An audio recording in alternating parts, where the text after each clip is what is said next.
자, 한 4번까지 한번 넌스톱으로 해봅시다. 그리고 잠깐 뭐 끊어가든가 할게요. 자, 천천히요. You hear again and again 보이시죠? 너는 들어요. 반복해서 들어요. 뭐를 들어? 대절을 들어. 이건 했어. 명사절 접속사. 자, 위대한 지휘자들 중에 몇몇은 misunderstood, 뭐 한다? 오해받았다라는 거예요. 다시 오해받았다. 언제? 그들의 시대에. 우리가 이제 봐야 되는 건 그 사람들이 왜 오해받았는지를 봐야 돼. 모든 사람들이 composition, 곡이란 뜻이죠. 모든 사람들이 베토벤, 브람스, 스트라빈스키의 곡을 이해할 수 있었던 건 아니다. 100% 모든 사람들이 이해했던 건 아니다. 이해한 사람도 있고 이해하지 못한 사람도 있다. 부분 부정이라고 그랬어. 자, 그럼 이런 초기의 수용의 부족의 이유는 바로 unfamiliarity, 낯설음 혹은 익숙치 않음이다. 음악적 형태 또는 생각. 다시 음악적 형태나 생각이요. 따라왔어요, 여기까지. 음악적 형태나 생각인데 혹은 음악적 형식이나 생각. 근데 이거 동사 아니죠. 표현되는 어디서? 그것들 안에서. 다시 한번. 다시 한번. 그것들 안에서 표현되는 그러한 음악적 형식이나 생각은 완전히 새로운 것이었다. and 뒤로 해석하는 거. 그러나 이것은 정확히 것들 중 하나다. 어떤 것들 중 하나다. 그들을 그지? So great. 위대하게. 다시 한번. 그들을 그렇게 위대하게 만드는 것들 중 하나다. 혹시 여기까지 해석 되셨어요? 따라오셨어요? 효과적인이라고 해석하면 어색해요. 여기서 유능한 정도로 해석하시면 돼요. 유능한 지휘자들은 자기만의 생각을 가지고 있다. Have you ever pp? 뭐뭐 해본 적 있어? 고전 영화인 아마데우스라는 영화를 본 적이 있어? 작곡가 안토니오 살리에르는 이 영화의 주인공이야. 그는 묘사돼. 뭐로서 묘사돼? 가장 유명한 위대하지 않은 지휘자들 중 한 명으로 묘사돼. 그는 살았거든. 시대에. 모차르트의 시대에. 그리고 그는 완전히 가려졌거든. 모차르트에 의해서. 이제 살리에르는 자, 이제 살리에르는 지금 보는 거야. 지금 시선에서 봤을 때 살리에르는 형편없는 작곡가가 아니야. 사실은 그는 매우 훌륭한 작곡가였지. 그러나 그는 뭐가 아니었냐면 세계의 위대한 작곡가들 중 한 명이 아니었어. 왜냐하면 그의 작품은 독창적이지 않았거든. 그가 작곡했던 곡들은 다시 그가 작곡했던 것들은 들렸었어. 현수야, 너 지금 어디 하고 있는 줄 알아? 들렸어. 뭐처럼 들렸어? 왔죠. 다른 모든 사람들이 작곡했던 곡, 작곡했던 것들처럼 들렸어. 그 당시에 다른 모든 사람들이 작곡했던 거랑 다를 바가 없었어. 독창적이지가 않았어. 여기까지 괜찮아? 우리가 집중해서 봐야 되는 건 살리에르라는 사람이 왜 위대하지 않았는가? 그 이유가 뭐 때문? 독창적이지 않았기 때문. 그 얘기는 다시 얘기해서 잘 들어. 지금 이 글의 주제가 뭐냐? 어? 위대한 작곡가들이 오해를 받았다. 막 이렇게 해서 주제가 그 당시에 작곡가들이 오해를 받았다라는 게 이 글의 주제인가 하고 보니까 이 글의 주제는 잘 들으세요. 이들의 주제는 이 글의 주제는 분명히 독창성으로 가셔야 돼요. 제 말 이해 가세요? 자, 그럼 독창성이란 말이 처음 어디 나와요? 쌤, 오리지널이란 말 나와야 되니까 맨 마지막에 아니에요? 그러니까 여기 마지막 파트 봐야 되는 거 아니에요? 할 수 있잖아. 아니에요. 얘 독창성이란 말 어디 처음 나와요? 혹시? 여기 처음 나오죠. 여기요. 뉴요, 뉴. 음악적 형태 혹은 음악적 아이디어. 그죠? 이런 것들은 완전히 새로운 것들이었죠. 이해가요? 그럼 다시 지금 와 생각해 보니까 그 당시 때 오해받았던 이유가 이해가요? 오해받았던 이유가 독창적이었기 때문이었던 거야. 살리에르가 위대하지 않은 이유는 뭐 때문인 거야? 독창적이지 않았기 때문인 거야. 이렇게 보시는 거예요. 됐어요? 그리고 그 독창적이다, 뉴라는 말이랑 같은 말이 쭉 내려서 어디 있어? 오리지널로 나오는 거죠. 참신한 새로운이란 단어 혹시 아세요? 참신한 새로운? 만약에 여러분들 참신한 새로운이란 말이 뉴 오리지널하고 다른 단어를 써야 된다면 뭘 쓰실래요? 클래식이요? 클래식은 고전인데요. 참신한, 새로운. 참신한, 새로운. 나블이란 단어 모르세요? 노벨 아니죠, 나블. 이게 참신한이라는 형용사야. 그럼 참신함은 영어로 뭐죠? 나블티죠. 이해가요? 적어놓으세요. 참신한, 나브, 참신한, 나블티. 딱 31번 끝냈어요.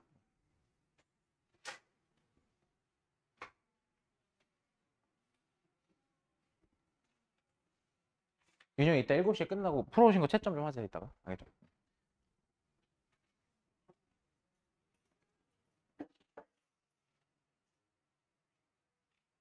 지금 이 정도 해석이 원활하십니까? 괜찮아요? 오케이. 자, 그래서 다시 한번 정리합니다. 이 글은 작곡가 얘기 나오고 작곡가들이 오해받았어. 즉 다시 얘기해서 그 당시 때 모차르트, 그 당시 때 베토벤, 스트라빈스키 이런 사람들은 에휴 저딴 걸 노래라고 이런 소리를 받은 거야. 우리도 보세요. 빠워? 빠워? 이러면 듣기 싫어 이렇게 하잖아요. 그러니까. 뭔 말인지 알아요? 그렇잖아요. 근데 나중에 가면 그게 완전 진짜 엄청난 곡이 돼 있을 거 아닙니까? 자, 그런 겁니다. 32번 봅시다. 31번은 생각보다 쉬웠어요. 자, every time 접속사죠. 뭐뭐 할 때마다. 새로운 매체가 나타날 때마다. 잘 들어. 이거 지금 부사절이에요. 그 새로운 매체가 뭐든 간에 그게 인쇄된 책의 발명이건 TV의 발명이건 SNS의 발명이건 간에 다시 새로운 매체라는 게 책이건 TV건 SNS건 간에 이때 웨더절은 부사절이기 때문에 해석하는 방법은 뭐뭐든 간에죠. 새로운 매체가 나타날 때마다 그리고 너가 그 새로운 매체를 사용하기 시작할 때마다 뭐와 같냐면 너가 프롬 쓰는 것과 같다. 뭐를? 새로운 종류의 곡을, 즉 새로운 고글을 쓰는 것과 같다. 근데 어떤 새로운 고글이냐면 뭐야? 그 자체죠. 그 자체에 특별한 색깔과 특별한 렌즈를 가진 다시 한번 고글을 꾸며주는 말이에요. 그 고글을 꾸며주는 말이야. 그 고유의 다시 그 자체에 특별한 색깔과 렌즈를 가진 그런 새로운 종류의 고글을 끼는 것과 같다. 각각의 셋업 고글은 그냥 고글이라 합시다. 각각의 고글은 네가 착용하는 왜냐면 수식 들어가야 되죠. 네가 착용하는 각각의 고글은 만든다. 사역동사니까 너를 보게 만든다. 너를 뭘 보게 만들어?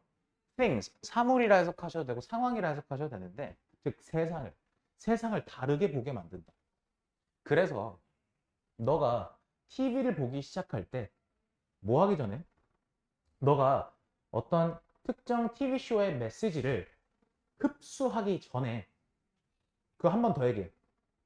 그 TV쇼가 Wheel of Fortune, 무한도전이건 거침없이 하이킥이건 간에 상관없어. 부사절이니까.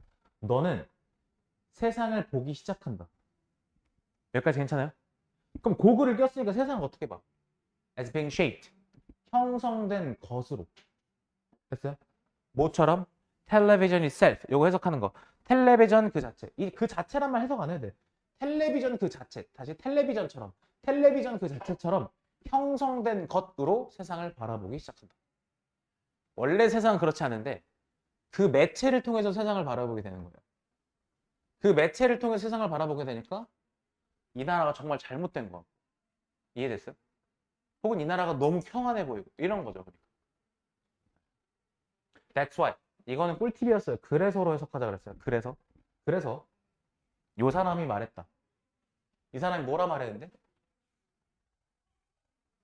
새로운 매체가 나타날 때마다 다시 새로운 매체가 나타날 때마다 그 새로운 매체라 하면 어떤 게 새로운 매체냐면 의미상 주어져 4 플러스 명사 인간들이 communicate 의사소통하다죠. 다시 한번 인간들이 의사소통하는 새로운 방식 다시 한번 새로운 매체라 하면 인간들이 의사소통하는 새로운 방식인 그런 새로운 매체가 나타날 때마다 여기 괄호로 묶여야 된다 그랬어. 그것은 포함한다. 벨가 그때 묻다지만 그것은 담는다.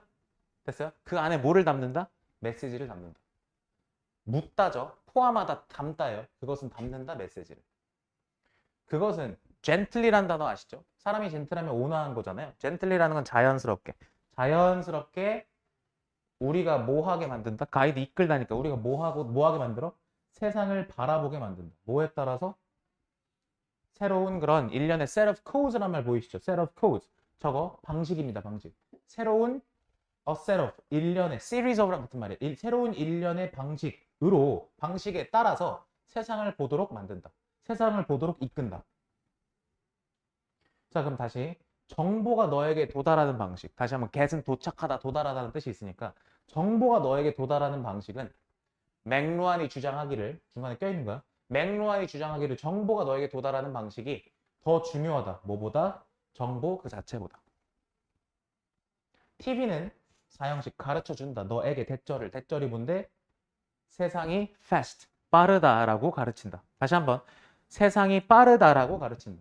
또 대점인데 세상이 it's about surfaces and appearances. 세상이 표면과 그리고 겉모습에 다시 한번 it's about이라는 거 보세요. it's about은 수거입니다. 수거. 중요한 것은 다시 한번 중요한 것은 표면이자 다시 한번 표면이고 겉모습이다.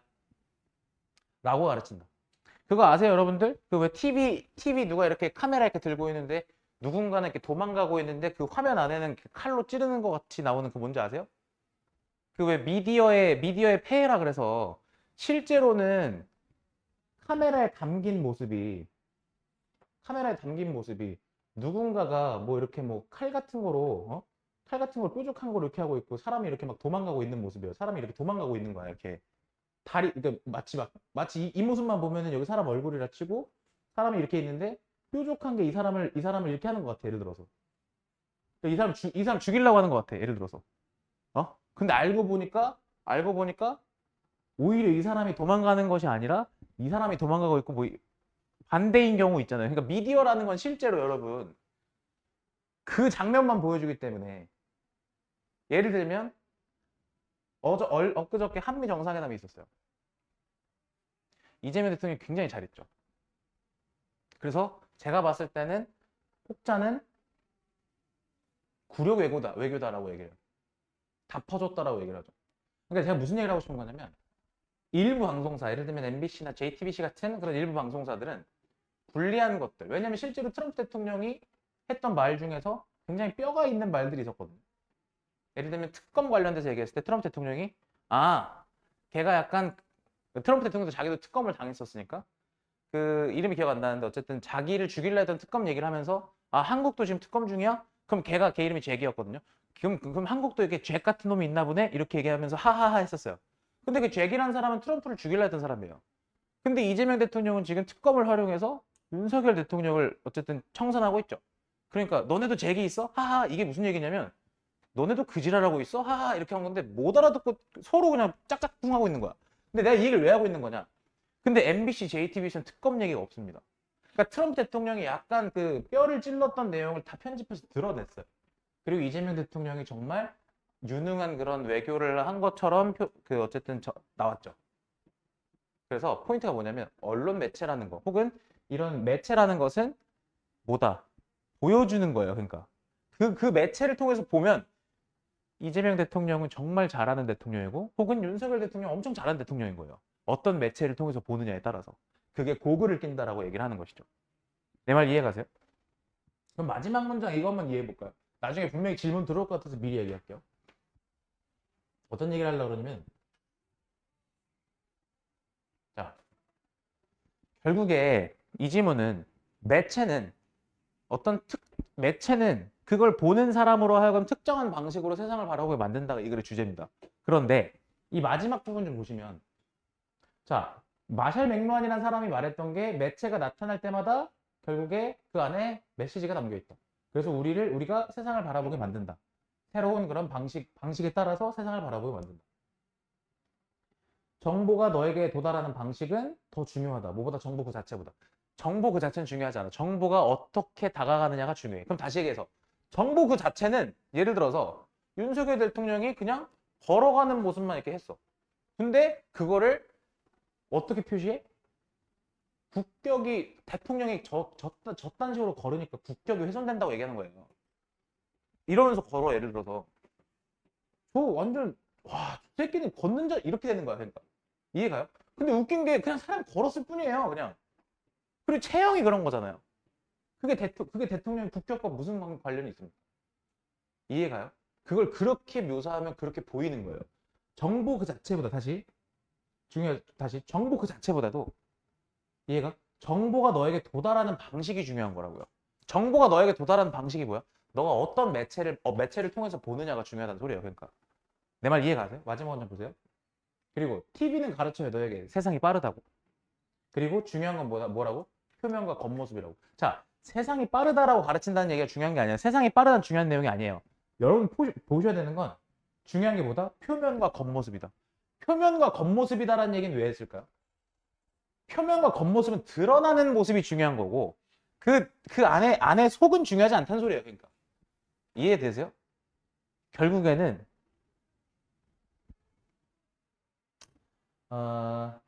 굉장히 짜증나는 그런 어떤 매체의 본질입니다. 이게 그러니까. 네. 자, 그래서 정리하겠습니다. 이 글의 주제가 뭐냐? 잘 들으세요. 이 글은 첫 번째 매체라는 말을 딱 보셨죠? 그러면 매체는 고글을 쓰는 것 같다라고 얘기를 했어. 그럼 여러분들은 매체가 고글이다 이렇게 얘기하면서 그 지문 하고 감을 잡았어. 적셨어. 그럼 이 지문의 주제를 찾으려면 어디로 내려오셔야 되냐면 잘 보세요. 매체는 우리가 그 특정한 방식으로 세상을 바라보게 만든다라는 말이 어디 나와 있느냐? 어디 나와 있느냐? 고글이니까 결국에 세상을 바라본다는 고글 쓰니까 그 고글 쓴 대로 세상을 바라본다는 얘기 아니에요? 그럼 여기 주제 아니야? 아니요. 명확하게 나와 있는 말이 있어야 되잖아요. 근데 so when you start to watch television, 텔레비전 나왔으니까 또 사례야. 그죠? 그래서 마샬 맥런이 뭐라 얘기했냐면 마샬 맥런이 말한 거 얘기를 했어. 그리고 나서 주제는 여기 있습니다. 잘 들으세요. 생각보다 일반화된 문장이 잘 안 드러나서 주제는 어디냐면 어디입니까? It is gently 여기입니다.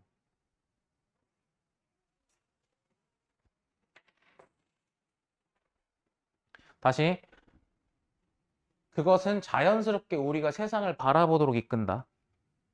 뭐에 따라? 새로운 일련의 방식에 따라. 왜냐면 봐봐요. 마샬 맥루한이라는 사람의 얘기도 그렇고 TV쇼의 사례를 든 것도 그렇고 다 구체적인 이야기들이고 일반적인 이야기가 나오지 않았어요. 그리고 앞부분에도 고글이랑 비교를 했죠. 제 말 이해가요? 비유하거나 사람이 나오거나 아니면 다소 이런 TV쇼를 나열하는 이런 구체적인 거는 주제라고 할 수 없고 주제는 이런 식으로 먼저 얘기하고 여기서 아까 제가 밑줄친 빨간 문장에서 이런 식으로 밝히고 있는 겁니다. 그리고 요거에 대한 부연 설명이 여기고요. 제 말 이해 가십니까? 무슨 말인지 알겠어요? 오케이. 그래서 요 정도로 보시면 돼요. 요거는 조금 약간 그 사회과학에 관심 있으신 분들은 이해하시기 좀 편할 거다. 자, 33번 해보죠.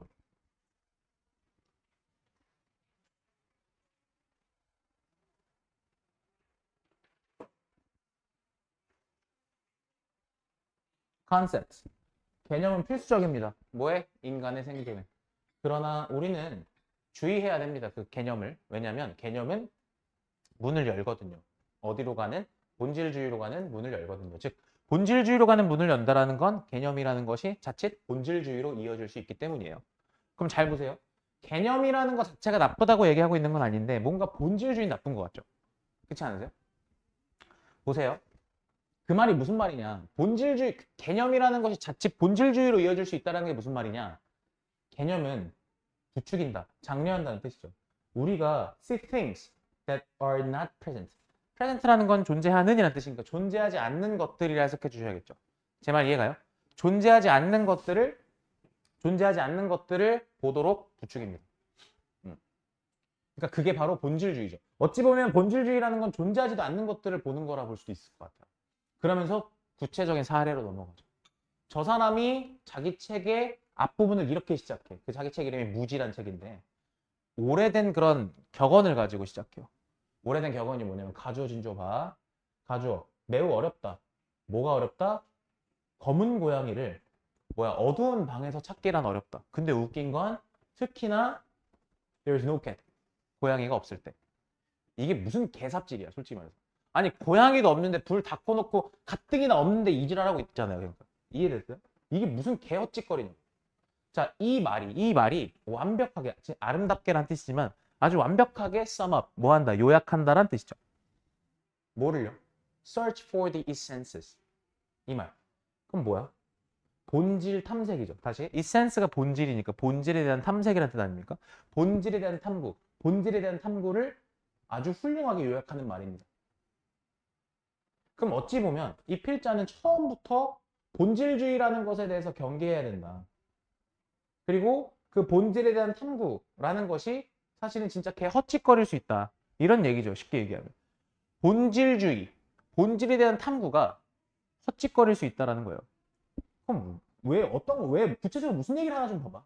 역사는 많은 사례를 가지고 있다. 과학자들의 근데 사례. 근데 어떤 과학자들이냐면 search fruitlessly. fruitlessly란 말 보이세요?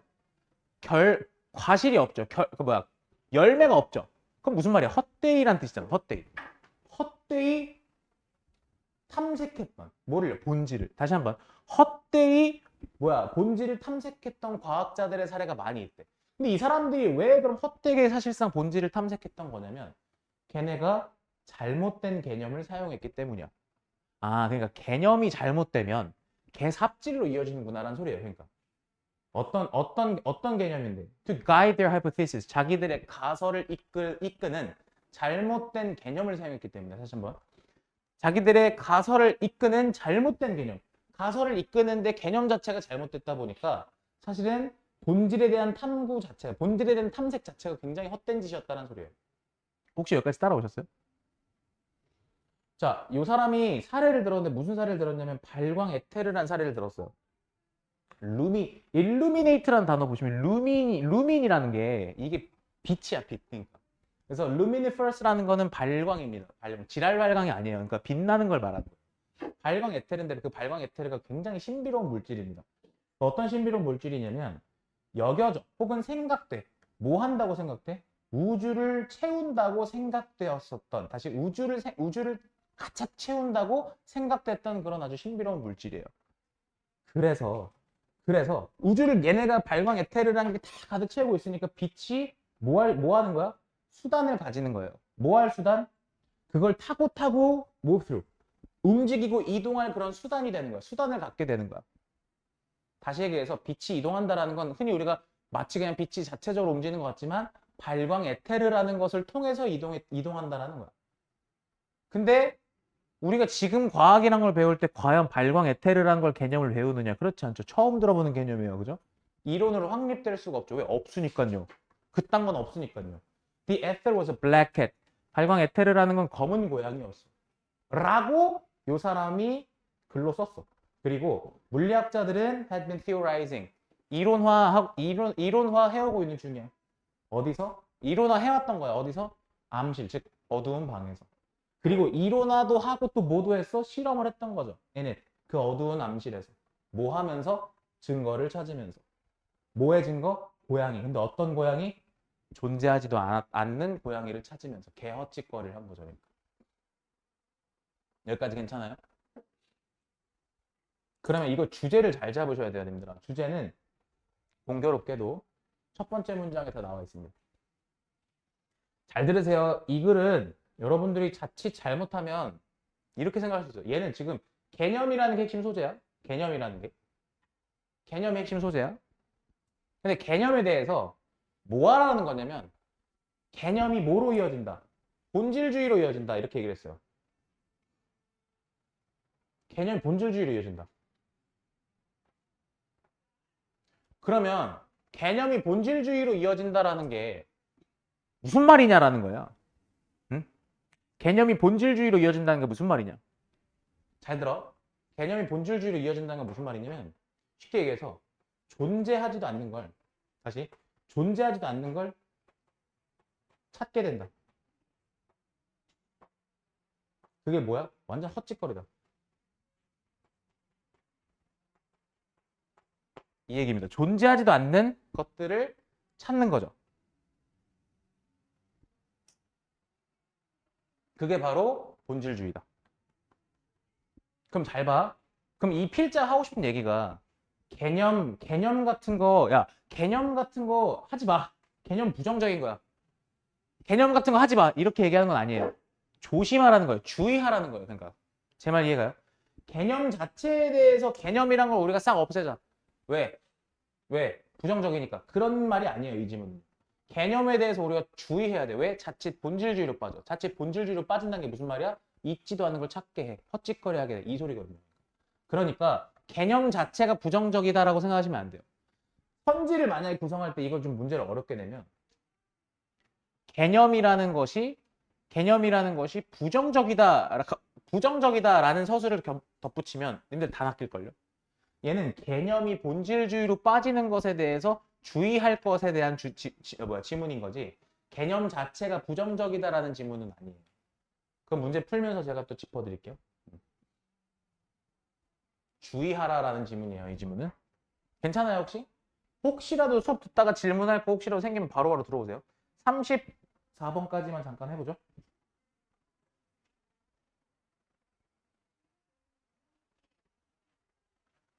자, why?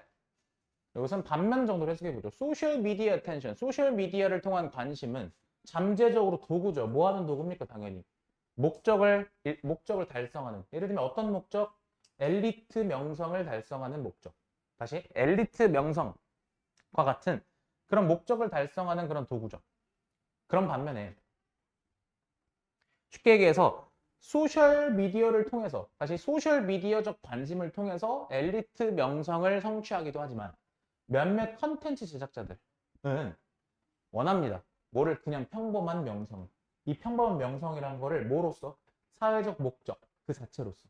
사회적 목적 그 자체로서라는 것은 쉽게 얘기해서 이 사람들은 엘리트 명성까지는 아니고 흔히 배우, 개그맨 아니면 우리가 TV에서 보는 그런 사람들까지 되고 싶은 건 아니고 그냥 한 구독자 한 10만, 뭐 20만 해서 그냥 꾸준히 라방하고 그 다음에 뭐 간간히 뭐 예를 들면 제품 광고 들으면 광고 좀 때리고 그래서 그냥 요 정도를 원하는 거예요.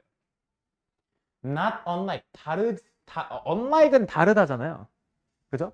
그럼 다르지 않게니까 뭐처럼이야. 그러니까 not unlike은 쉽게 얘기해서 그냥 두 개 빼세요. 그냥 리얼리티 텔레비전 스타 다시 얘기해서 리얼리티 TV 스타들처럼 소셜미디어 유명인들도 비판받죠. 왜 비판받아요? 기술이나 재능을 갖고 있지 않다는 이유로 비판받아요. 아, 이 새끼. 아, 노잼이야. 야, 방송할 거면 제대로 해. 아, 노잼이노. 뭐 이런 거 있잖아요. 기술이나 재능을 갖고 있지 않아서. 근데 이 기술이나 재능은 뭐랑 관련된? 전통적인 엘리트 명성과 관련된 그러한 기술이나 재능을 갖고 있지 않아서. 예를 들면 액팅, 연기라든가 혹은 노래 능력처럼 말이죠. 이러한 비판은 사실 강조합니다. 뭐를 강조해? 사실을 강조하죠. 어떤 사실이요? 동격이 되시죠. 디지털 컨텐츠 제작자들이 직면한다라는 겁니다. 뭐를요? 실질적인 장벽에 뭐 하는 장벽? 뭐에 대한 장벽? 영역으로 넘어가는 데에 있어서 장벽이 있다라는 거예요. 어떤 영역으로? 엘리트 명성의 영역으로 넘어가는데 장벽이 있다라는 사실을 강조합니다. 제 말 이해되세요? 엘리트 명성으로 그러니까 그냥 일반 소셜 미디어 셀럽이 엘리트 명성으로 넘어가는 데는 분명한 장벽이 있더라. 그러나 이 비판은 또한 놓칩니다. 뭐를요? 지점을. 어떤 지점? 이거 동격이 되시죠? 어떤 지점? 평범한 명성 현상이라는 것이 재구성한다라는 거야. 뭐를요? 명성의 의미를 재구성한다. 다시 평범한 그런 셀러브리티, 평범한 그런 다시 한번 평범한 그런 유명인 현상이죠. 다시 한번 평범한 유명인 현상이라는 것이 명성의 의미를 재구성한다라는 지점을 놓칩니다. 자, 정리해보죠. 마지막이에요. 엘리트 명성이라는 것은 사실 심볼라이즈가 뭐예요? 심볼이라는 것이 상징이라는 뜻이니까 심볼라이즈, 상징되다. 그럼 다시 얘기해서 엘리트 명성은 상징되죠. 어떤 비유로, 어떤 은유로? 스타라는 비유로. 배우한테 우리가 스타라고 하고, 그죠? 뭐 박배우 이렇게 얘기하고, 이해돼요? 완전 대스타, 우주 대스타 김희철 이런 얘기 하잖아요. 스타라고. 그리고 특징 지어지죠. 뭐로? 되게 신비롭고. 그래서 뭐 합니까? 요새 그 피식 대학에 사는 거 보면 배우 따라 해가지고 온갖 그 주접을 다 떨잖아요. 그거 나와가지고. 나도 내가 연기를 할 때 막 이질을 한단 말이에요. 그러니까 이해되세요? 그러니까 미스테리함을 나타내고 싶은 거죠. 또요. 위계적인 그런 거리감이라는 특징을 가지죠. 또 관련이 있습니다. 뭐와? 타고난 자질과. 어떤 타고난 자질? 재능과 계급이라는 타고난 자질과 관련이 있죠. 그러니까 애시당초에 이 엘리트 셀럽이라는 영화 배우들 생각해 보시면 뭐 소지섭 뭐 이런 사람들 그런 사람들은 약간 넘사죠. 그러니까 이쪽으로 아예 그냥 넘사. 근데 평범한 유명인들, 평범한 셀러브리티들은 사실 끌어모으죠. 관심을. 뭐를 통해서? 그냥 규칙적이고 빈번한 상호작용을 통해서. 누구하고? 다른 그냥 일반인들하고 빈번하고 정기적인 그런 상호작용을 통해서 관심을 끄는 겁니다. 그래서 평범한 명성을 달성하는 것은 뭐로써? 소셜미디어 유명인으로서 그냥 평범한 명성을 달성하는 것은 사실 그래서 뭐랑 같냐면요. 게임을 잘하는 것과 같습니다. 왜냐면 이 영역에서는 유명이라는, 다시 명성이라는 것은 nothing more, 뭐뭐 이상도, nothing less, 뭐뭐 이하도 아니거든요. 뭐 이상 뭐 이하도 아니야? 그냥 비교적 높은 점수 그 이상 그 이하도 아닙니다. 어디서? 이 어디서 높은 점수를 받는 건데? 관심의 척도에서 내가 높은 점수를 받았다 그 이상 그 이하도 아닙니다. 보통 관심의 척도는 어떤 거냐면 측정 기준이죠. 어떤 측정 기준이요? subscriber, 구독자, 팔로워, 좋아요, 조회수. 근데 이런 것들은 사실 어디에 만들어져 있는 거냐면 소셜미디어 앱들에 만들어져 있는 그냥 요런 어떤 측정 기준에 따른 관심의 척도에서 내가 높은 점수를 받았다 그 이상 그 이하도 아닙니다. 여기까지 괜찮아요? 그럼 이 글은 절대 헷갈리시면 안 되는 게 엘리트 셀레브리티에 비해서 그러니까 다시 엘리트 셀레브리티 혹은 엘리트 페임에 비해서 오디너리 셀레브리티 혹은 오디너리 페임이 하찮고 볼품없고 뒤떨어진다는 얘기가 아닙니다. 페임의 또 다른 영역이 나타났다는 얘기예요. 그러니까 이해되셨어요? 우리가 예를 들면 뭐 정말 이쁜 여배우들, 예를 들면 고윤정 같은 사람을 봤어요. 길 가다 고윤정 말고 누구 있죠? 진짜 넘사 여배우 하나만 얘기해 보세요. 딱 떠오르는 넘사 여배우. 보면 얼 것 같은 사람 누구 있어요? 청라에서 볼 리는 없겠지만 전지현이라고 합시다. 네, 전지현. 전지현은 물론 아줌마긴 하지만 전지현이 송도에서 가끔 나타나거든요. 왜냐면 최두익 거기 아들이 거기 다녀가지고 국제학교에. 청라엔 달튼 있고 송도엔 최두익 있지 않습니까? 국제학교. 근데 웃긴 게 전지현이 그때 아들 기다리면서 꼬마 김밥 먹은 데가 전지현 김밥집으로 유명해졌어요. 그 집도 마케팅 졸라 잘하는 거예요. 그래서 전지현 김밥 꼬마 김밥 3개에 10,000원이에요. 뺨 따고 때릴 뻔했어 가갖고 진짜. 근데 갔는데 전지현 김밥집이 있어요. 전지현이라고 합시다. 전지현이라는 진짜 우주 대스타가 있고 그거 말고 예를 들면 우리로 따지면 그냥 요새 유튜브에서 우리가 자주 보는 예를 들면 그 숏박스의 엄지윤 같은 사람이 합시다. 예를 들어서. 근데 웃긴 게 뭐냐면 전지현 이렇게 하겠지만 엄지윤 똑같거든요. 솔직히 말해서. 물론 이것도 솔직히 오디너리 페임이라고 할 수는 없어. 솔직하게 말하면 엄지윤도 그 사람도 이제 거의 스타지. 솔직히 말해서. 근데 한 구독자 한 5만 달이 10만 달이에서 그냥 여행 브이로그 하거나 브이로그 찍는 사람이라 생각해 봅시다. 예를 들면 너무 이뻐가지고 여러분들만 알라고 남들한테 안 알리고 여러분들만 소장하고 있는 게 있다 칩시다. 5만에서 10만 정도 되는 뭐 예를 들면 21, 2살 정도 되는 사람들 유튜버라 쳐. 그래서 여러분들 거기 브이로그를 매일마다 본다 칩시다. 예를 들어서 너무 이뻐가지고 그런 사람들은 오디너리 페임이죠. 근데 그 사람들도 사실상 5만, 10만 막 이렇지만 어찌 보면 여러분들 입장에서 그 사람을 길 가다 만났을 때 이렇게 될 거 아닙니까? 저도 그런 사람이 있어요. 저도 닥신이라는 사람이 있거든요. 그 사람은 저만 알고 싶은 유튜버인데 이미 좀 많이 유명해졌어요. 의사거든요. 현직 의사인데 중고차 전문가예요. 네, 좀 웃기죠. 그래서 의사인데 중고차 잘 고르는 법을 알려주는 사람이에요. 아마 제가 얘기했으니까 여러분 오늘 집에 가면 알고리즘 뜰 거거든요. 네, 나중에 뜨시면 보세요. 이런 사람들, 그러니까 정말 그냥 평범한 사람들인데 웃긴 건 이렇게 돼버렸잖아요. 그러니까 약간 오디너리 페임의 영역인 거죠. 자, 그래서 정리하겠습니다. 이 글의 핵심. 자, 여러분들 이 글의 핵심 말씀드릴게요. 소셜 미디어 텐션 이 첫 번째 문장을 보셨을 때 여러분들이 보셔야 되는 건 엘리트 셀레브리티 그다음 오디너리 페임 눈에 들어왔죠. 그러면 이 글의 핵심은 어디로 잡으셔야 되냐면 잘 잡으세요. however 기준으로 보시는 거예요. however. 여기요.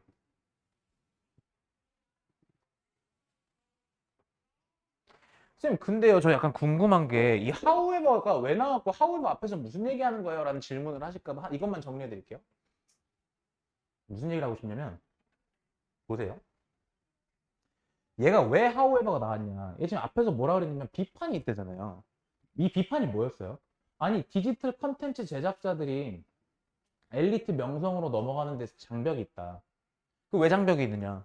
그 사람들 엘리트 셀레브리티들이 갖고 있는 그 정도의 재능이나 아니면 뭐 능력이 없으니까 욕먹는다 이런 얘기잖아요. 브이로그 찍는 사람이 5만 10만인데 노래나 연기를 못한다고 욕먹는다고요. 쉽게 얘기해요. 다시. 그래서 여기 보시면 소셜미디어 셀럽들도 사실 비판받는 게 기술이나 능력이 없어서. 뭐랑? 뭐 예를 들면은 연기력이나 노래 실력 같이 이런 전통적인 엘리트 셀레브리티들과 관련된 그런 기술이 없다라는 이유로 비판을 받아. 그럼 이건 지금 잣대가 뭐냐면 셀럽이라는 건 엘리트 셀럽밖에 없다라는 잣대예요. 지금 이건. 제 말 이해가세요? 셀럽이라는 건 무조건 엘리트 셀럽이에요. 너는 셀럽이 아니야. 이런 관점이에요. 그러니까 걔네들 노래 못하고 연기 못한다고 욕하는 거예요. 그러니까. 재미없노. 개그맨들 거 보다가 얘네들 거 보면서 재미없노 막 이렇게 하는 거야. 그러니까. 아 재미없으면 나가세요 님들 막 이렇게 하는 거죠. 그러니까. 이해 갔어요? 무슨 말인지? 근데 하우에버로 뒤집죠. 그럼 여기서 무슨 얘기를 할 것 같아? 아 근데 이제는 시대가 바뀌어서 엘리트 명성이라는 것도 있고 오디너리 페임이라는 것도 있는 거야. 이렇게 얘기하는 거야. 그 전까지 하우에버 전까지는 그 오디너리 페임마저도 엘리트 명성이란 관점에서 뭐야 재단을 하는 거야. 그러니까 하나밖에 없는 거야. 그러니까 사실상 이 앞부분에서는 셀럽이라는 게 하나밖에 없는 관점인 거예요. 좀 극단적으로 얘기하자면요. 혹시 제 말 이해 가세요? 무슨 말인지? 그러나 하우에버로 뒤집어서 아 근데 이렇게 비판하는 게 뭐를 놓치고 있냐면 평범한 유명인 현상이라는 것이 사실 명성의 의미를 재구성해. 명성의 의미를 재구성해. 명성이 이제 하나만 있는 게 아니라 두 개로 나뉘었어. 이것도 명성이야 이제. 이렇게 얘기하는 거예요. 제 말 이해 가셨어요? 그렇게 생각하시면 돼요. 그래서 하우에버를 쓴 거예요. 그래서 바로 여기로 내려오시는 거야. 앞부분은 인트로, however 기점으로 뒤를 보셔야 돼요. 여기까지 괜찮습니까? 좋아요. 자, 지금 16분. 잠깐만 한 5분 정도만 머리 식히고 갑시다.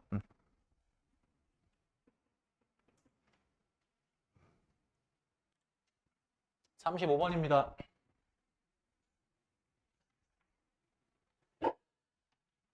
아... 35번에 Why do we have the illusion? 이거.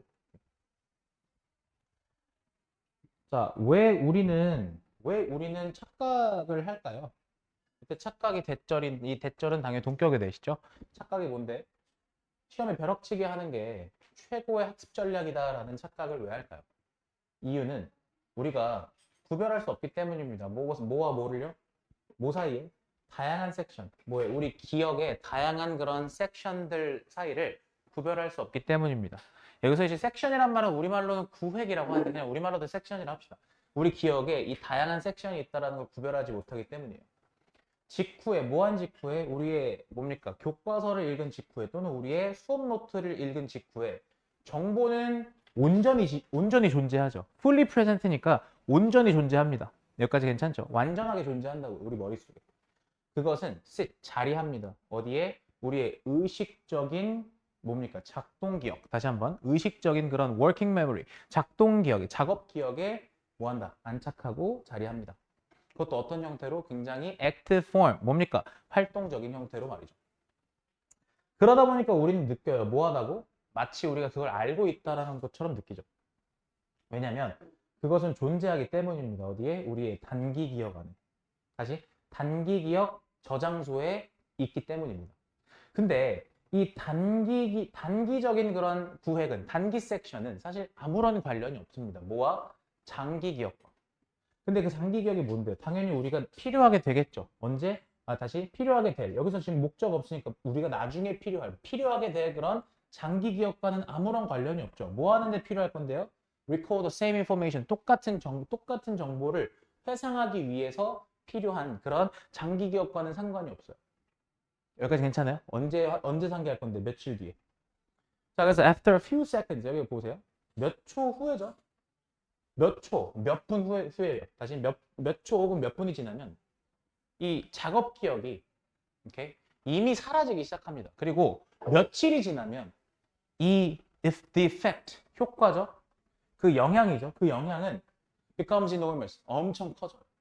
그래서 네가 뭐 하지 않으면 너의 지식을 다시 검사하지 않으면, 다시 테스트하지 않으면 기억은 사라집니다. to get information into long-term memory. 가봐. get이란 단어 여기서 봐야 돼요. 여기서 넣다 정도로 해석하셔야 돼요. 정보를 어디에 넣으려면, 장기 기억에 넣으려면, 넣기 위해서는 가져오진 조 필수적입니다. 뭐 하는 게? study the material. 그 수업 자료를 공부하고, 그리고 너 스스로 점검하고 하는 것이 필수적입니다. 뭐가 아니라 너의 모든 시간을 공부하는데 쓰는 거보다는 쓰는 게 아니라 이런 뜻이죠. 저는 여기서 몇 가지가 좀 보이는데 이거는 솔직히 말해서 지문이 뭐 어렵거나 그런 건 아니니까 얘는 그냥 쉽게 얘기해서 주제는 요 마지막 문장 보시면 돼요. 마지막 문장. 왜냐면 처음에 운을 뗐을 때 뭐야? 벼락치기 하는 게 최고의 학습 전략이다라는 착각으로 운을 떼는데 그건 주제랑 상관이 있다라기보다는 그냥 운을 떼는 인트로예요. 그러니까 주제 열로 가셔야 돼요.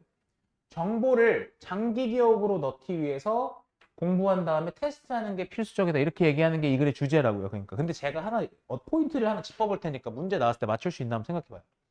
어떤 거냐면요. 35번은 무관문이죠. 무관문이라는 것도 주제를 바탕으로 푸는 거죠. 그럼 주제는 맨 마지막 문장이니까 이거 가지고 선지속어에서 풀면 돼요. 근데 제가 만약에 이걸 어휘로 낸다고 쳤을 때 여러분들 이런 거 있죠. 이게 졸라 헷갈려. 이게 왜 그러면 보세요. 저 enormous가 무슨 뜻이에요? 크다 거대하다잖아요. 맞죠? 제 말 이해가요? 영향이 크다는 소리잖아요. 영향이 엄청나다는 소리 아닙니까? 근데 이게 만약에 여러분들이 이걸 크다 작다의 개념으로 봤을 때 여기를 만약에 작다 같은 느낌의 형용사를 넣는다고 생각해봐요. 그럼 무슨 느낌을 받냐면요. 이게 그 영향은 진짜 엄청나죠. 이 얘기인데 이거를 마치 그게 거의 사라지고 없으니까 작아져 같은 느낌으로 하면 여기 작다라는 표현 들어가면 헷갈릴 거거든요.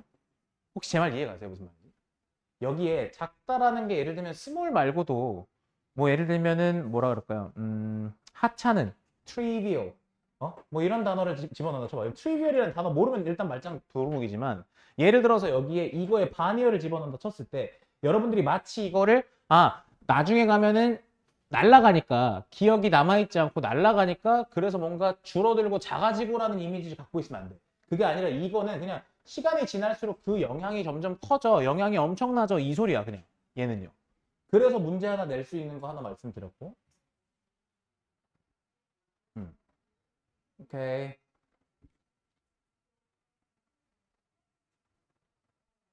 저는 이 지문은 어법 어휘 할 때, 어법도 어법이지만 어휘 좀 주목해서 보십시오. 나중에 워크북 할 때. 내용 자체는 어렵지 않죠? 좋습니다. 이렇게 보시고요. 그 다음에 36번 가봅시다. 자, 미러 뉴런 갑니다. 거울 뉴런의 발견은 profoundly 아주 뭐합니까? 완전히죠. 완전히 심오하게라고 해석하면 여기서 굳이 심오하게를 할 필요 없고 완전히 바꿔놨습니다. 뭐를? 방식을. 근데 어떤 방식? 우리가 생각하는 방식. 뭐에 대해서? 근본적인 인간의 능력에 대해서 생각하는 방식을 완전히 바꿔놨죠.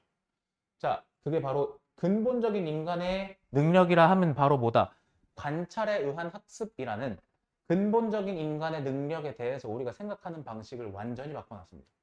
자, 그럼 이제부터 우리는 거울 뉴런에 대한 이야기를 할 겁니다. 우리가 어릴 때는 이제 어린일 때, 어렸을 때는 we learn a lot. 우리 많은 것들을 배우죠. 뭐 하면서? 관찰함으로써. 뭐를? 우리 부모나 우리 친구가 하는 행동을. 다시 우리 부모나 우리 친구들이 하는 행동을 관찰함으로써 많은 걸 배우죠. 자, 유아들은요. 그 자기가 태어난 그 첫 주에 have an inborn tendency. 뭐야? 그냥 내재한다는 건 타고난이라는 뜻이지 않습니까? 선천적인 타고난. 선천적이고 타고난 그런 경향을 가집니다. 뭐 하는? stick out, 내미는. 뭐를요? 자기 혀를 내미는. 만약에 뭐 하면? 자기들 부모가 stick out theirs. 자기 부모가 부모들의 혀를 내밀면 연기를 하게 되네. 그렇게 하는 거죠. 그러니까. 정말 이해가 가세요? 엄마 아빠 따라서 하는 거예요. 그러니까. such imitation. 그걸 모방이라고 하고요. 근데 그런 모방은 it's not perfect. 뭐라고 얘기합니까? 완벽하지는 않습니다. 그게 무슨 얘기냐면 뭐 혓바닥을 내민 정도, 혓바닥을 내민 센티미터가 완벽한 건 아니다. 뭐 이런 얘기겠죠. You may not see the tongue stick out. 이거 별거 아닌데 문법적으로 한번 물어봤던 거 있었죠, 이거? 혓바닥인데 이거 왜 혓바닥 내밀어지는 대상인데 과거분사 안 쓰고 동사 원형 썼느냐? 그래서 자동사로 생각하라. 혓바닥에 그냥 자기가 알아서 나온다라고 생각하라라고 얘기했었어요. 그래서 너는 혓바닥이 나오는 걸 보지 못할 거다. 뭐 할 때마다? 너가 네 혓바닥을 내밀 때마다. 무슨 말이야? 네가 네 혓바닥을 내밀더라도 애가 안 따라할 수도 있다. 그쵸? 누구를 보면서? 그 유아를 보면서. But 그러나 만약에 너가 그걸 여러 번 한다면 혓바닥은 결국에는 나올 거다.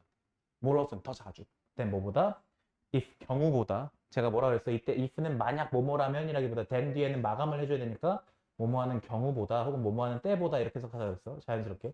네가 do something different. 다른 거를 하는 경우보다도 다시 갑자기 뭐 혓바닥 말고 뭐 다른 거를 막 모방하라고 하는 것보다도 그냥 더 자주 혓바닥을 내밀면 아마도 결국에 혓바닥은 나오긴 할 거다. Baby's babble. babble은 옹알이하다라는 뜻이죠. 아기들은 옹알이를 한다. 그리고 나중에 시작한다. 뭐 하기 시작한다? 소리를 모방하기 시작한다. 어떤 소리? 그들의 부모가 내는 소리를 모방하기 시작한다. Later still, 이후에도 여전히 그들은 vacuum cleaner, 엄마를 따라서 진공청소기를 가지고 놀고 아빠를 따라서 해머를 가지고 논다. In imitation of, 누구를 모방해서? 그들의 부모를 모방해서. 우리의 현대 문화에서, 이 현대 문화는 어떤 문화냐? 이 현대 문화는 어떤 문화냐? We write. 우리가 그 현대 문화에서 글을 쓰고 말을 하고 책을 읽고 또 우주선을 만들고 또 학교에도 가고 또 일도 하죠. 근데 그렇게 하는 이유가 뭐 때문이냐면 only because. 그 이유가 뭐 때문이야? 오직 뭐 때문이야? 우리가 restricted, 제한되지 않기 때문이다. 뭐에? 행동에. 어떤 행동? 우리가 가지고 태어나는 행동. 그쵸? 뒤에 보시면 목적격 관계대명 생략 얘기. 우리가 가지고 태어나는 그런 선천적인 행동에 국한되고 제한되는 게 아니라. 여기까지 괜찮아요? 그 다음에 뒤에 시행착오를 통해서 learn by trial and error 이렇게 얘기하죠. 그리고 시행착오를 통해서 배운다 이렇게 얘기했죠. 이게 무슨 말이에요? 우리가 가지고 태어나는 행동에 국한되지 않고 또 우리가 시행착오를 통해서 배우는 행동에만 국한되지 않기 때문이다. 우리는 뒤에 나오죠. 그럼 거기에 국한되지 않고 뭐 하는데? 우리는 많은 걸 배울 수 있다. 뭐 함으로써? By simply watching others. 다른 사람들을 관찰함으로써, 다른 사람들을 바라봄으로써 우리는 많은 것들을 배울 수 있다. 자, 그럼 정리합시다. 지금 거울 뉴런 이야기를 했어요. 그죠? 그럼 잘 봐. 거울 뉴런이 이 글의 핵심 소재냐? 그렇진 않습니다. 이 글의 핵심 소재는 뭐냐면 learning by observation. 관찰에 의한 학습이죠. 됐어요? 관찰에 의한 학습이에요. 거울 뉴런이라는 게 소재로 들어갈 수도 있겠지만 거울 뉴런보다도 중요한 것은 관찰에 의한 학습입니다. 근데 이 관찰에 의한 학습이 어떻다? 그리고 이 관찰에 의한 학습이라는 것을 쭉 보시면 맨 마지막 문장에서 보세요. 우리가 가지고 태어나는 그런 행동에만 국한되는 게 아니고 또 우리가 실제로 시행착오를 통해서 배우는 그런 행동에만 국한되는 것이 아니라 우리는 뭐 한다? 남들을 관찰함으로써도 학습한다. 그게 바로 첫 번째 문장에서 얘기했었던 관찰에 의한 행동이죠. 제 말 이해 가십니까? 오케이. 거울 뉴런이라는 말이 들어가도 되고 안 들어가도 되는데 핵심은 여기서 관찰에 의한 학습이라는 걸 기억하셔야 돼요. 이해되셨죠? 37번으로 가봅시다.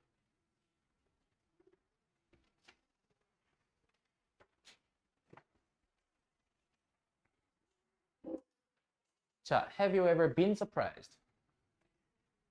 자, 당신은 놀란 적 있습니까? 뭐에서? 들어서. 뭐를? 녹음본이. 뭐의 녹음본? 당신의 목소리의 녹음본을 듣고 놀란 적이 있습니까? 당신은 생각했을지도 모릅니다. 그게 정말로 내 목소리가 들리는 것. 즉, 내 목소리가 저래? 라는 것이죠. 내 목소리가 들리는 방식인가? 어쩌면 당신의 억양은 더 pronounced. 단어 아셔야 되죠. pronounced가 발음하다라는 뜻도 있지만 pronounced라는 단어 저기서 뭐로 써야 돼? 강조되는 이란 뜻이잖아. 그지? 그럼 다시 당신의 억양이 더 강조됐을 수도 있고 어디서? 녹음본에서. then 뭐보다? 당신이 realized. 당신이 인식하고 당신이 깨달았던 것보다도 다시 깨달았다라는 말이 좀 어색하시면 당신이 생각했던 것보다도 녹음에서 더 뭔가 강조됐을 수도 있고 또는 당신의 목소리가 더 higher, 톤이 높았을 수도 있죠. then 뭐보다? It seems to your own ears. 당신 귀에 그러한 것보다 이렇게 해석하셔야 되죠. 정말 이해가 갔어요 여기까지? 이것은 물론 꽤나 common experience, 흔한 그런 경험입니다. 자, 설명을 한번 해보자면 It's actually fairly simple. 꽤나 심플합니다. 꽤나 단순합니다. There are two pathways. 이거 보이시죠? pathways 뒤에 through which 나와 있던 거 우리 문법 많이 풀었어요. 두 가지 경로가 있는데 그 두 가지 경로를 통해서 다시 한번 두 가지 경로를 통해서 We perceive our own voice. 우리는 우리 스스로의 목소리를 인식합니다. When we speak, 우리가 말을 할 때. One, 한 가지는 어떤 경로냐면 through which we perceive most external sounds. 다시 한번. 한 가지는 이제 두 가지 설명을 하는 거야. 한 가지는 어떤 거냐면 우리가 인식합니다. 뭐를? 가장 most external sounds. external 외부이란 뜻이잖아요. 그죠? 그럼 다시 얘기해서 우리가 대부분의 외부의 소리를 인식하는 경로고 예를 들면 이 외부의 소리라고 하면 어떤 것들을 외부의 소리라고 하냐면 파동이죠. 근데 어떤 파동이냐면 travel from the air. 그래서 from the air, 대기죠. 공기를 말하는 겁니다. 그럼 다시 공기로부터 이동해요.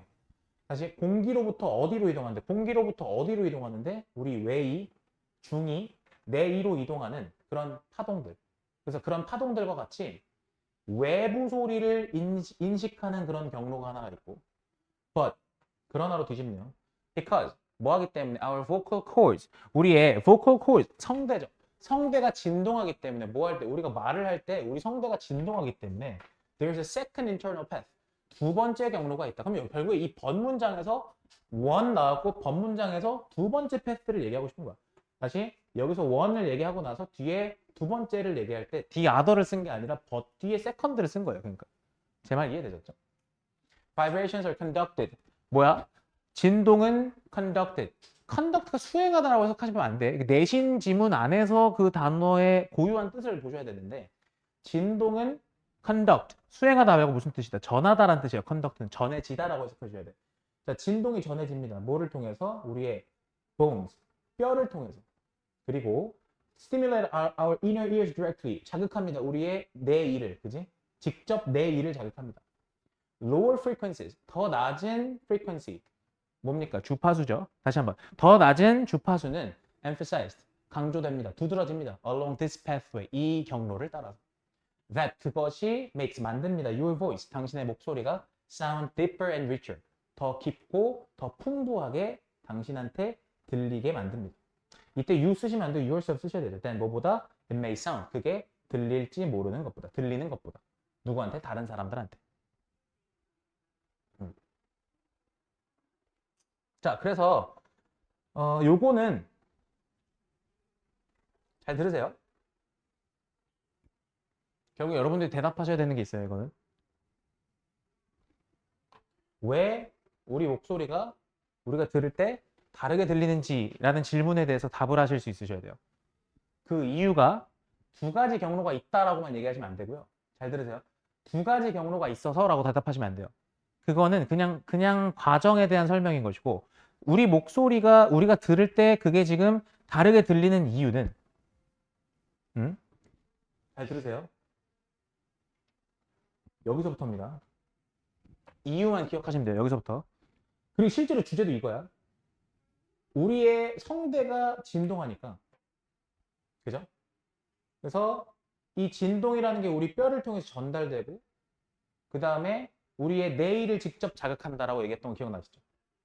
제 말 이해가요? 오케이. 그러면 그리고 나서 뒤에 그러다 보니까 낮은 주파수가 더 강조되고 이 경로를 따라서 이렇게 얘기를 한 거예요. 자, 그러면 정리해 보시면 이렇게 들어가야 돼. 결국에 우리 자신의 목소리를 들을 때 이게 더 다르게 들리는 궁극적인 이유가 뭐 때문이냐고 일단 표시만 먼저 해봅시다. 여기 법문장이요. 두 가지 경로가 있다 해서 앞에 경로가 중요한 게 아니라 여기가 더 중요한 거예요. 이 문장이 그냥 두 번째 경로에 대한 설명을 하는 문장일처럼 보이겠지만 그것도 맞긴 맞는데 보셔야 되는 건 이런 거예요.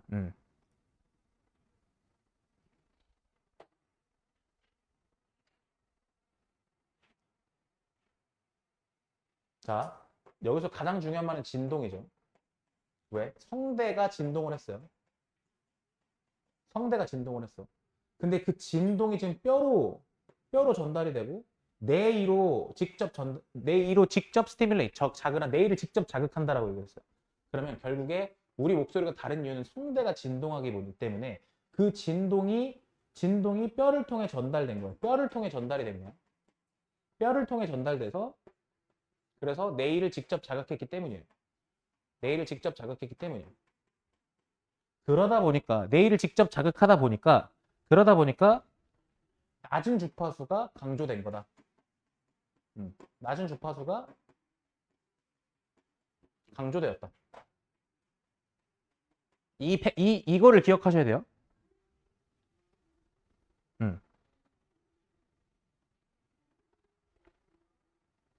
쉽게 얘기해서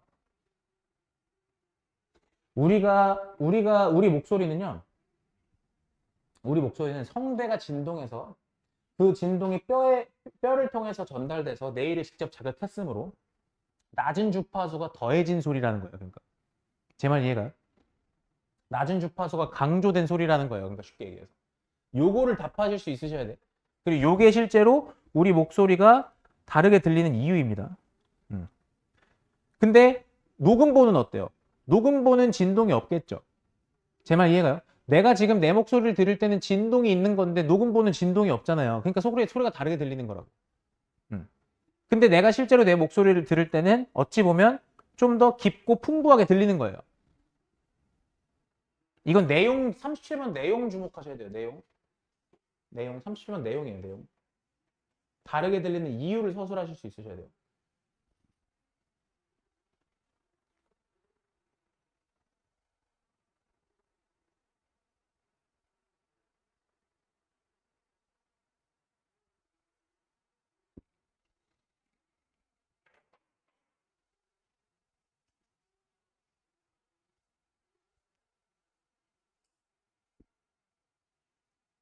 좋습니다. 38번. 여기까지 괜찮나요? 38번. 생물학자들은 구별합니다. 두 가지 종류의 유사성을. 다시 한번. 생물학자들이 두 가지 종류의 유사성을 구별하는데 하나가 상사형질, analogous. 상사형질이란 어떤 형질이냐면 that have a common function. 공통된 그런 기능을 가져. but 그러나 arose 발생하고 생겨났어. 어디서? 서로 다른 가지에서. 뭐의 가지? 진화의 나무죠. 진화 나무예요. 그러니까 진화 계보를 말합니다. 여기까지 따라오셨죠? 진화의 나무 혹은 진화의 계보에서 서로 다른 가지에서 생겨난 거예요. 그리고 in an important sense. 자, 중요한 점에서 not the same organ. 뭐예요? 같은 그런 기관이 아니에요. 다시 한번 동일한 기관이 아닙니다. 그리고 그것에 대한 사례를 얘기를 하죠. 그럼 여러분들이 정리해 놓으셔야 되는 게 뭐냐면 얘 지금 상사형질이라고 했거든요.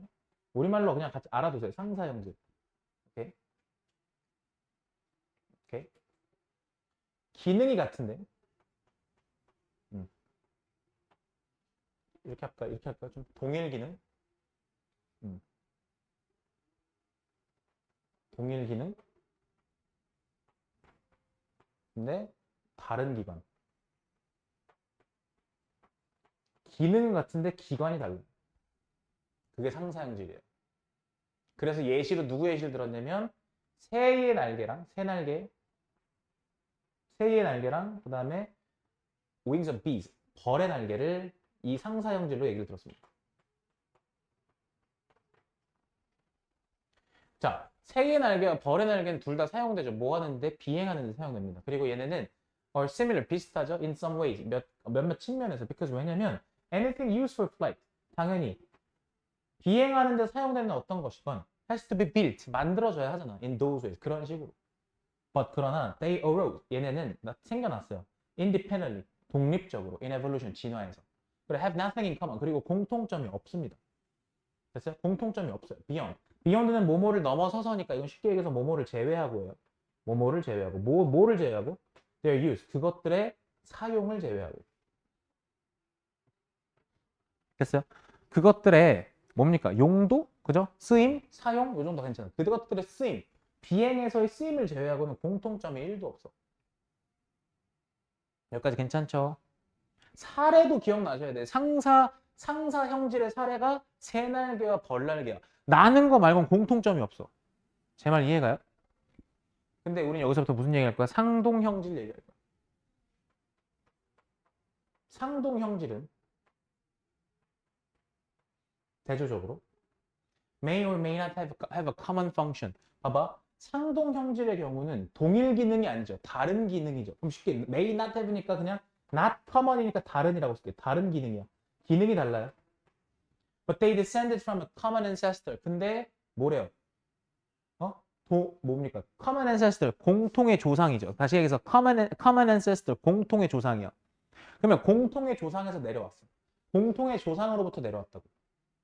그래서 have some common structure. 뭐야? 공통의 구조를 가지죠. That indicates they're being the same organ. 봐봐, 말 어려워 여기 지금. 자, 공통의 조상에서 내려왔으니까 따라서 have some common structure. 공통의 구조를 가지는데 여기까지 괜찮죠? 근데 그 공통의 구조가 뭐냐? indicates their being. 이때 being이 잘 봐. indicates 뒤에 동명사 나온 거야. 이때 being이. 이거 문법 얘기했었죠. 근데 there가 의미상주어라고 그랬어요. 의미상주어. 그래서 그것들이라고 해석한다 그랬어요. 그것들이 being the same organ. 아, 같은 기관이구나를 보여주는 그러한 똑같은 공통의 그런 구조를 가집니다. 그럼 쉽게 얘기해서 공통의 구조란 말보다 저는 어디에 주목할 거냐면 그것들이 같은 기관이다. 같은 기관이다. 왜? 앞부분에 제가 뭐라 적었으니까 다른 기관이라 적었으니까. 다른 기능, 같은 기관. 이거야, 그러니까. 혹시 이렇게 따라왔어요? 이렇게 정리하면 깔끔해. 그리고 예시를 뭘 들었어? The wing of a bat. 그죠? 그럼 박쥐의 날개. 박쥐의 날개. 그 다음에 누구? Front leg of a horse. 말의 앞다리.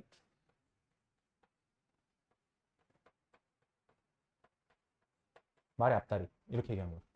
자, 그럼 박쥐의 날개와 말의 앞다리는 have very different function. 매우 다른 그런 기능을 가지죠. But 그런데 자, 지울게요. They're all modifications of the forelimb. 얘네들은 둘 다 뭐야? modification, 변형이죠. 뭐의 변형이야? 앞다리의 변형이죠. 뭐의 앞다리? ancestor of all mammal. 즉, 모든 포유류의, 다시 한번 모든 포유류의 조상의 앞다리가 변형된 것이다. 다시, 포유류의 조상의 앞다리가 변형된 것이다. 그 결과. 그거 좀 작성. 그 결과, they share. 그들은 공유합니다. 뭐를? 비기능적인 traits, 속성을. 됐어요? Like the number of bones. A number of, the number of 기억나시죠? 저 문제 나왔던 거. 그래서 그들은 비기능적인 특성을 공유하는데 예를 들면 뼈의 개수. 또요? 그것들이 연결된 방식. 괜찮죠? 다시 한번 뼈의 개수라든가 그것들이 연결된 방식과 같이 비기능적인 그런 특성을 공유합니다. 자, 고로 정리합니다. To distinguish analogy from homology. 갑니다. 상사성과 상동성을 구별하기 위해서 생물학자들은 보통 look at 뭐야? 관찰합니다. 그죠? 뭐에 집중해요? 자, 생물학자들이 보통 뭐를 살펴보냐면 전반적인 그런 architecture. 제가 이거 뭐라 그랬어? 건축이라고 하지 않았어요. 이거 구조란 뜻이었어요. 주로 전체적인 그런 구조, 전체적 구성을 살펴봅니다. 뭐에? 기관의 구성을 살펴봅니다. 그리고 집중합니다. 뭐에 집중해? There. 그것들의 가장 쓸모없는 property, 특성에 집중합니다. 오케이. 어떤 기관의 전체적인 구성, 이거 구성이라는 단어 알아두세요. 전체적인 구성에 집중하고 구성을 살펴보고 가장 쓸모없는 그러한 속성에 집중을 합니다. 이렇게 얘기했어요. 뭐 하기 위해서? 상사성과 상동성을 구별하기 위해서. 이 정도로 정리해 두시면 돼요. 상사성, 상동성. 괜찮아요?